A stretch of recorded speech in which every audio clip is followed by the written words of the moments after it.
America ইসরায়েলের জন্য সবকিছু করতে পারে। ইসরায়েলের সমস্ত কাজে চোখ বন্ধ সমর্থন থাকে আমেরিকার। আমেরিকার রাজনীতিতে নিজেদের মধ্যে যতই কাদা ছুড়াছুড়ি থাকুক, ইসরায়েল প্রশ্নে সবাই এক, হোক সে ডেমোক্রেটিক দলের প্রেসিডেন্ট কিংবা রিপাবলিক দলের।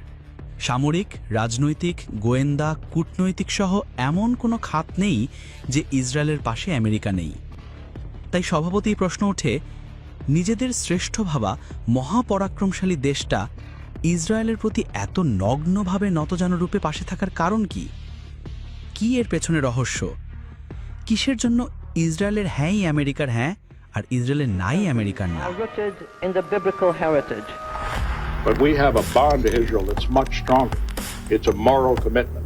It was created to fulfill the long-standing dream of the Jewish people to return to the home of their biblical origins. Jerusalem will be the capital of Israel, and I have said that before, and I will say it again.